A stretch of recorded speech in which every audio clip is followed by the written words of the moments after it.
ព្រះករណាកើតក្នុងជាតិនេះ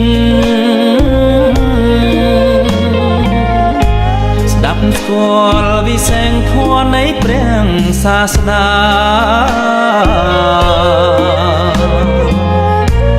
ព្រះគុណខ្ពស់ក្រៃកាត់ថ្លៃយ៉ាងណាព្រះធម៌អស្ចារ្យជាស្ពានចម្លងពិតលោភៈទោសៈមោហៈជាទុក្ខ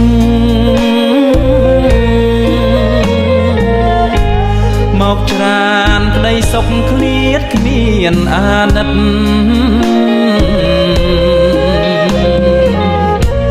ប្រកាន់ហួងហែងស្ថិតនៅក្នុងចិត្ត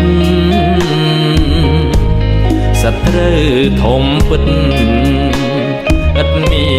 នខ្លែងខ្លាយអស់អោក្តីសុខដល់ប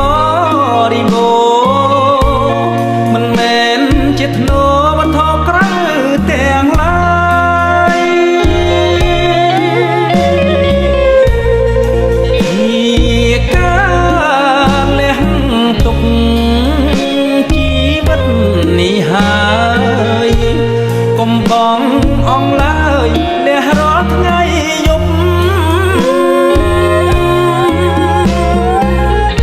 គុណធម៌ខ្ពង់ខ្ពស់សច្ចៈលើលោ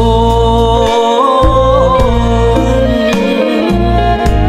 ព្រះធម៌នាំមកប្រោះសត្វមិនឈប់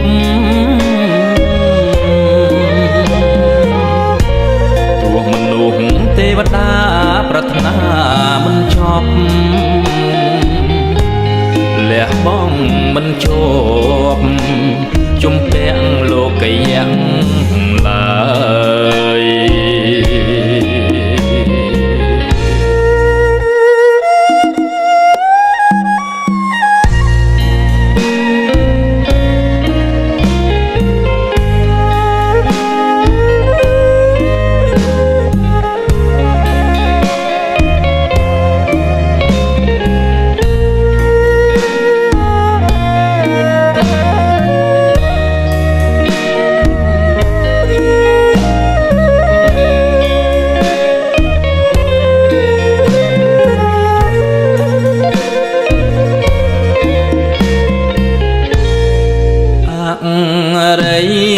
សាច់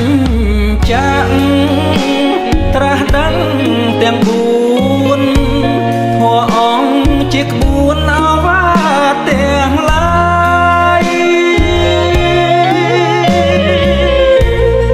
សត្វធា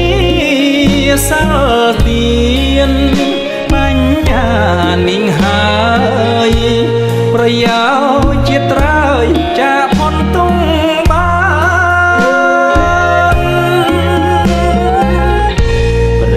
ធម៌នេះណាជាអង្រិយទ្រព្យសន្ធឹកសន្ធាប់ល្អប្រមា